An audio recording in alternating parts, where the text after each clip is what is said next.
ತುಮಕೂರು ಗ್ರಾಮಾಂತರ ಕ್ಷೇತ್ರದಲ್ಲಿ ಜೆಡಿಎಸ್ ಸದಸ್ಯತ್ವ ನೋಂದಣಿ ಅಭಿಯಾನಕ್ಕೆ ನಿಖಿಲ್ ಕುಮಾರಸ್ವಾಮಿ ಚಾಲನೆಯನ್ನ ನೀಡಿದ್ದಾರೆ. ನಿಖಿಲ್ ಕುಮಾರಸ್ವಾಮಿಗೆ ಹೂಮಳೆ ಸುರಿಸಿ ಪಟಾಕಿ ಸಿಡಿಸಿ ಭರ್ಜರಿ ಸ್ವಾಗತ ಕೋರಿದ್ದು ಜೆಡಿಎಸ್ ನಾಯಕರನ್ನ ತಯಾರಿಸುವ ಕಾರ್ಖಾನೆ. 25 ವರ್ಷಗಳಲ್ಲಿ 50ಕ್ಕೂ ಹೆಚ್ಚು ಜನಪ್ರತಿನಿಧಿಗಳು ಪಕ್ಷದಿಂದ ಬೆಳೆದು ಹೋಗಿದ್ದಾರೆ. ಕಾಂಗ್ರೆಸ್ ರೈತ ವಿರೋಧಿ ಸರ್ಕಾರ ತುಮಕೂರು ಜಿಲ್ಲೆಯಲ್ಲಿ 40ಕ್ಕೂ ಹೆಚ್ಚು ರೈತರು ಆತ್ಮಹತ್ಯೆಯನ್ನ ಮಾಡಿಕೊಂಡಿದ್ದಾರೆ ಎಂದು ಹೇಳಿದ್ದಾರೆ. ಜೆಡಿಎಸ್ ಪಕ್ಷ ನಾಯಕರನ್ನ ಹುಟ್ಟು ಹಾಕುವ ಕಾರ್ಖಾನೆ. ತುಮಕೂರು ಗ್ರಾಮಾಂತರದಲ್ಲಿ ಯಾರು ಧೃತಿಗೆಡಬೇಡಿ, ನಿಖಿಲ್ ಕುಮಾರಸ್ವಾಮಿ ಕಾರ್ಯಕರ್ತರಿಗೆ ಧೈರ್ಯವನ್ನ ತುಂಬಿದ್ದಾರೆ.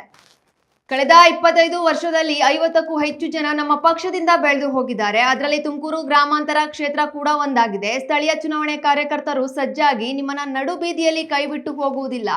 ತುಮಕೂರು ನಗರದಲ್ಲಿ ಐತಿಹಾಸಿಕ ಬೃಹತ್ ಪ್ರತಿಭಟನೆಯನ್ನ ಸ್ಥಳೀಯ ಚುನಾವಣೆ ಕಾರ್ಯಕರ್ತರು ಸಜ್ಜಾಗಿ ಎಂದು ಹೇಳಿದ್ದಾರೆ.